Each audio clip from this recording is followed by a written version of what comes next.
Sobat Podcast Podcast Toxic of Society.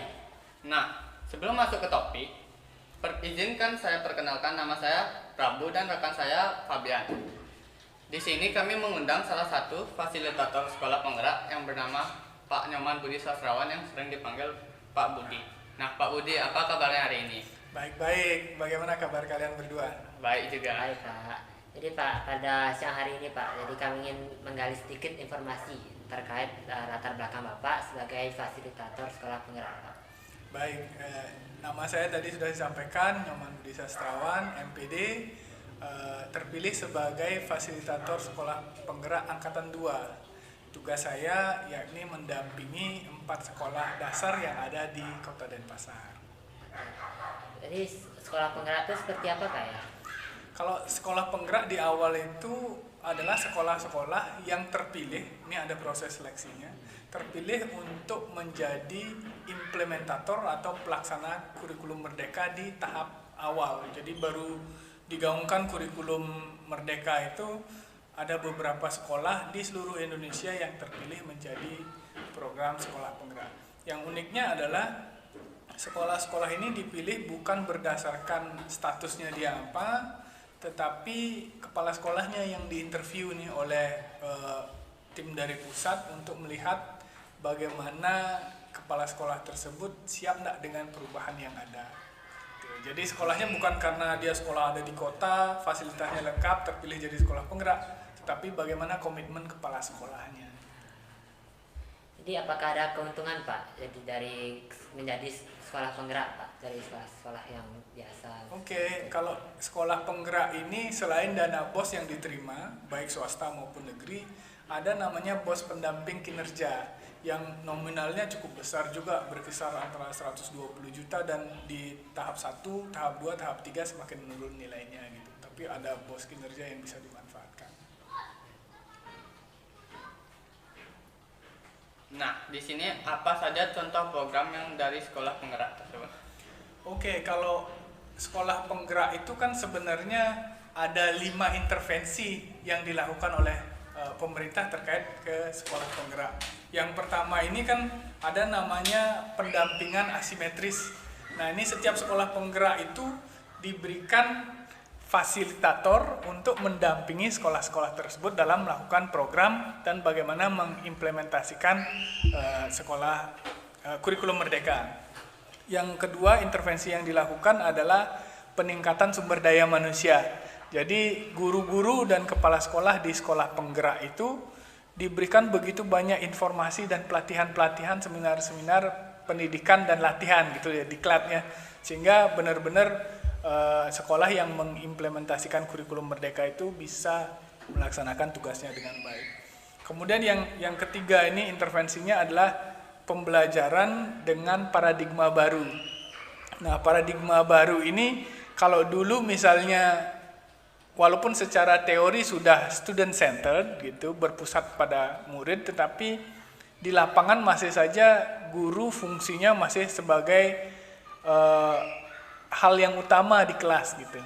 Padahal di kurikulum merdeka, di kurikulum paradigma baru ini, sekarang ini siswalah yang menjadi pusat pembelajaran di sekolah, di kelas gitu.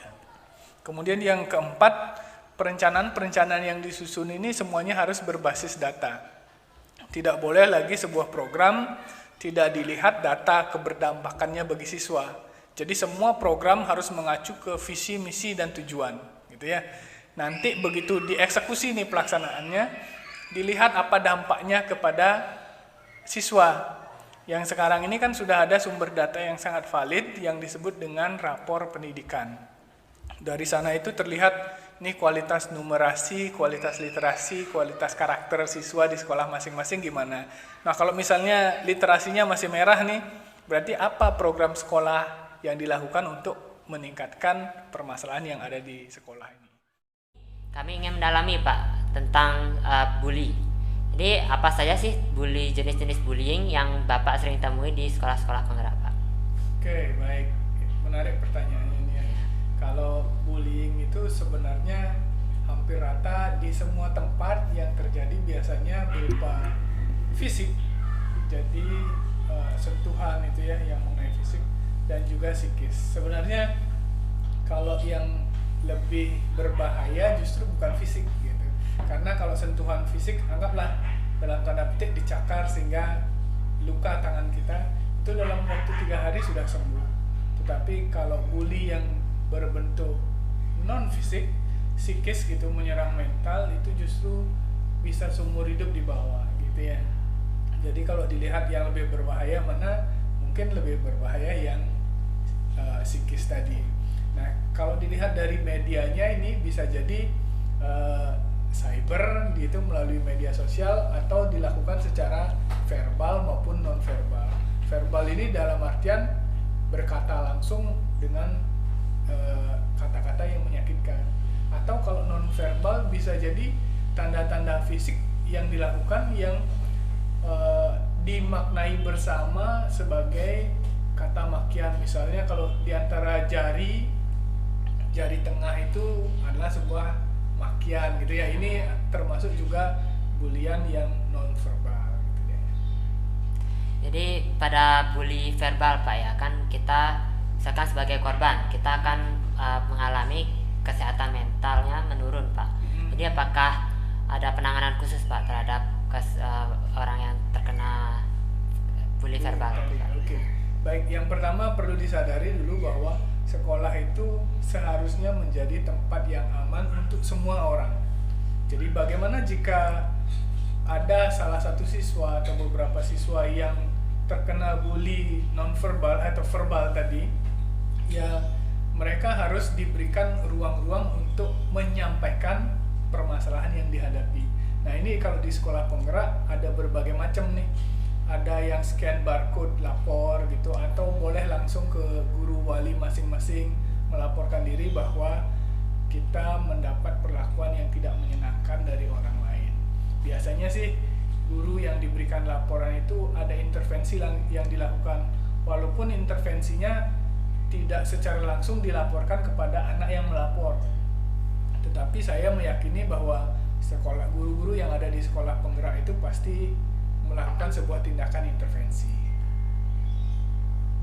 Betul. Nah, selanjutnya itu, menurut Bapak, cara terhindar dari bullying itu gimana ya? Baik, ini menarik pertanyaannya. Gimana cara menghindarkan diri dari dibully oleh orang gitu. Ini kita harus sadari dulu bahwa dunia ini tidak sempurna. Ya, betul. Ya, jadi kita tidak bisa mengatur apa yang orang lain akan lakukan atau katakan kepada kita. Yang bisa kita lakukan adalah bagaimana respon kita terhadap hal tersebut. Jadi misalnya kalau ada di satu lingkungan pergaulan gitu, ada satu orang yang memang suka membuli yang lainnya, ini berarti kita harus menghindari tipe pergaulan seperti itu. Nah itu cara yang pertama, secara otomatis berarti hindari orang-orang yang memang suka membuli. Yang kedua, kita ini jangan menjadi seorang bystander. Bystander itu artinya kalau ada orang lain yang dibully, kita diam aja. Ini perilaku yang salah. Karena ini juga artinya membiarkan orang lain menjadi korban bullying. Seandainya saja semua masyarakat, anak-anak gitu peduli dengan temannya, begitu ada yang membuli seseorang, maka dia harus stand up gitu, harus membela orang yang dibully. Nah, cara membelanya mungkin tidak secara langsung. Bisa jadi begitu ada sebuah kejadian, kita misalnya melaporkan kepada orang yang lebih berwenang, misalnya kalau di sekolah melaporkannya kepada guru. Sehingga ini hal-hal yang bisa dilakukan agar kita terhindar dari bullying. Dan tentu saja yang paling penting ini bagaimana kita memberikan imunitas kepada diri kita. Jangan dikit-dikit dibawanya ke mental gitu. Kalau istilah kalian kan dikit-dikit kena mental nih gitu ya. Jangan sampai kita dibilang kurus gitu, kering gitu, tetapi kita jadi malah tambah lemah. Justru hal-hal seperti itu harus kita pakai sebagai api yang membakar diri untuk lebih semangat. Misalnya dibilang kurus, apa yang harus saya lakukan nih gitu, biar kelihatan lebih baik, lebih sehat kan gitu ya. Oke. Nah, selanjutnya cara menghindari dari lingkungan yang negatif gitu Pak, kayak kelompok-kelompok negatif biar kita tidak kena korban bullying itu. Oke, ada yang pertama dibilang pepatah nih mengatakan idle hand is the devil hand. Itu tangan yang tidak ada kerjaan itu cenderung melakukan hal-hal yang negatif. Nah, sama seperti anak-anak nih, biasanya kalau tidak mempunyai aktivitas-aktivitas yang bermakna, yang sesuai hobi, gitu cenderung kita melakukan hal-hal yang buruk gitu. Jadi yang harus dilakukan adalah kalian nih kan punya hobi masing-masing nih, salurkan hobi kalian. Ada yang hobi olahraga, silakan. Ada yang hobi bernyanyi, silakan. Jadi salurkan melalui kegiatan-kegiatan yang benar-benar positif. Lingkungan yang positif baru akan menghasilkan pergaulan yang positif, tidak bisa sebaliknya. Jadi Pak, jadi saya ingin sharing pengalaman saya melihat tragedi bullying Pak. Jadi waktu saya SD itu saya melihat teman saya teman sekelas, dia dikunci Pak di kamar mandi oleh kakak kelasnya. Sudah berapa 1 jam lebih Pak, ya tidak keluar kamar mandi. Kemudian guru mencarinya Pak. Terus anaknya dikeluarin dari kamar mandi, udah dilaporkan ya pembuli tersebut ke guru wali kelasnya Pak. Tapi malah guru wali kelasnya itu membela kakak kelasnya Pak karena memiliki hubungan darah dengan kepala sekolah Pak. Jadi bagaimana menurut tanggapan Bapak tentang tragedi begitu? Baik. Ini berarti kejadiannya dulu di SD ya? Ya. Ini Fabian sendiri dulu ada menjadi saksi apa gimana nih? Jadi saya pernah mendengar ya sih Pak. Oke. Jadi biasanya kalau kejadian seperti itu, kalau hanya 2 orang saja antara pelaku dan juga korban, berarti kan tidak ada orang yang menyaksikan. Ini justru sangat berbahaya bagi anak tersebut karena bukan hanya trauma fisik yang dihadapi, tetapi bisa jadi ini sang anak memiliki gangguan-gangguan lainnya, misalnya dia fobia ruang sempit gitu ya. Jadi ini sangat berbahaya. Nah, kalau tadi dilihat apakah masuk kategori bullying nih peristiwa penguncian di kamar mandi oleh senior, apalagi notabene-nya ini siswa yang punya hubungan darah dengan kepala sekolah. Tentu masuk ini karena dari sisi bagaimana keseimbangan energi yang dimiliki ini berarti ada yang lebih dominan, ada yang di bawah gitu ya. Dan dilakukan dengan tindakan yang benar-benar membuat korbannya tidak berdaya gitu. Nah, kalau kita melihat hal seperti ini, jika kejadian-kejadian ini tidak mampu dianggap diselesaikan di tingkat sekolah, maka sang korban ini tentu dia harus melaporkan peristiwa yang dihadapi kepada keluarganya. Nah, orang tua bisa datang mengintervensi, mencari tahu kebenarannya di sekolah tersebut. Kalau saya juga kan ada di sebuah sekolah di Jimbaran. Ada seorang anak juga yang pernah dikunci juga di loker oleh temennya gitu ya. Nah, ini tentu kalau sekolah kami memang sudah menanganinya dengan baik, tentu orang yang menguncinya itu kami memberikan kesadaran, membangkitkan kesadaran anak itu bahwa tindakan ini sangat tidak boleh dilakukan di sekolah. Nah, kalau kembali ke kasusnya Fabian tadi, apabila memang sekolah tidak bisa menyelesaikannya, maka keluarga harus intervensi. Nah, apa yang bisa dilakukan keluarga? Tentu minta pertanggungjawaban dari kepala sekolah. Biasanya begitu kepala sekolah dimintai pertanggungjawaban, akan ada tindakan-tindakan tertentu yang dilakukan, walaupun ini notabene-nya mungkin anaknya atau keluarganya.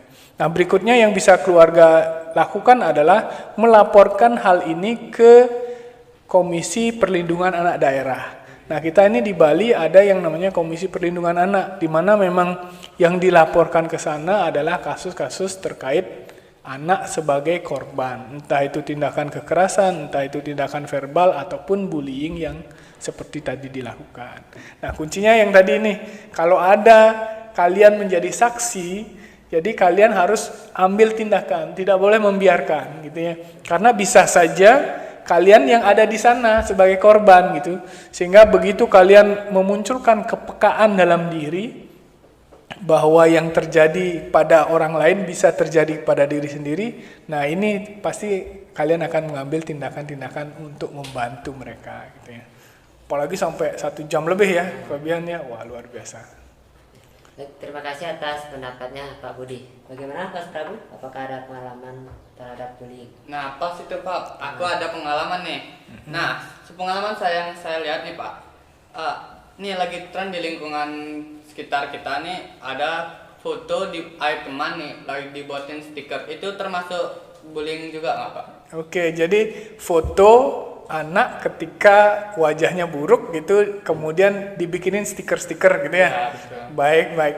Ini tentu kalau kita ditanya dari diri sendiri, jika foto kalian yang dipergunakan, kalian marah nggak? Marah sih Pak, apalagi dalam keadaan muka jelek atau Oke, baik. Itu satu hal. Tentu orang yang dibuat stiker pasti merasa tidak senang, tidak nyaman gitu ya. Kemudian yang kedua, apabila tentu kalau kita buatkan stiker ini pasti media yang menjadi penyebarannya adalah di media sosial, entah itu WhatsApp group, entah itu sosial media lainnya, Facebook, Instagram, dan lain-lainnya.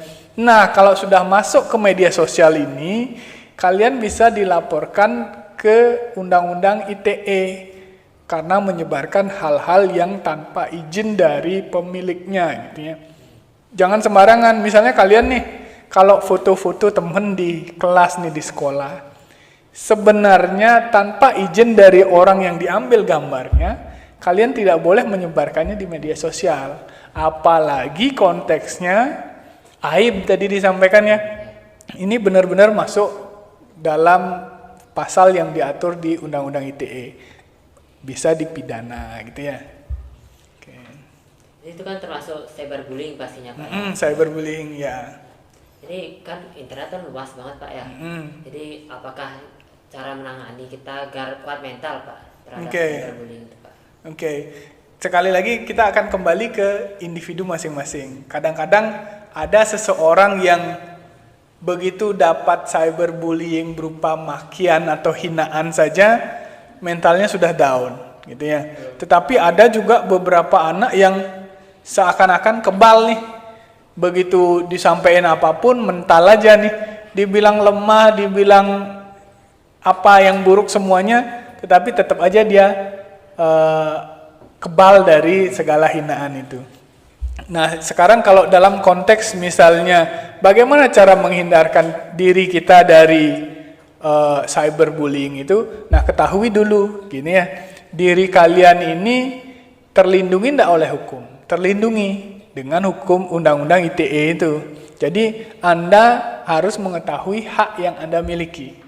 Begitu ada orang yang menghina Anda di media sosial, Anda bisa menyampaikan bahwa ini membuat saya tersinggung, saya bisa melaporkan apa yang Anda lakukan ini ke polisi. Kalau Anda tidak take down postingan yang Anda lakukan, gitu ya. Jadi kalau begitu kalian sudah sadar haknya yang dimiliki, kalian bisa menyampaikan kepada orang-orang yang menyebarkan hal-hal negatif tentang diri kita. Biasanya sih kalau kita misalnya sudah menyampaikan bahwa saya bisa laporkan, pasti di take down biasanya ya. Kalau yang lagi gemar dilakukan di Kiki, tahu kan Kiki yang stand up comedy? Begitu dia dihina malah minta nomor rekening. Enggak jadi dihina gitu. Ya itu bergantung ke orang masing-masing ya. Ada juga yang kuat, ada juga yang sangat lemah. Nah ini sebenarnya yang disebut Prof. Renal Kasali itu sebagai generasi strawberry. Dari luar mungkin kelihatan baik-baik saja, tetapi begitu ada masalah dikit langsung hancur rusak gitu ya. Nah ini yang berarti akan dikembalikan ke diri sendiri, bagaimana kalian memproteksi diri gitu ya. Orang lain tidak bisa kita kendalikan, tapi kita bisa mengendalikan reaksi yang kita berikan gitu ya. Ya betul. Nah sesi terakhir nih kawan-kawan, sebagai closing statement, pesan apa yang Bapak mau sampaikan kepada penonton ethos atau toxic of society ini? Baik, yang pertama, hindari bergaul dengan orang-orang yang melakukan tindakan-tindakan pembulian, dan yang kedua, lakukan sesuatu yang bermanfaat bagi diri sendiri sehingga tidak terlibat akan hal-hal yang bersifat negatif, destruktif seperti bullying tadi. Terima kasih. Jadi teman-teman, sobat TOS, Toxic of Society. Jadi kita sudah di akhir acara nih teman-teman. Jadi kami sampaikan terima kasih kepada Pak Budi sebagai narasumber kami. Kami mohon maaf jika terjadi salah kata, dan kami akhiri dengan TOS. Selamat siang.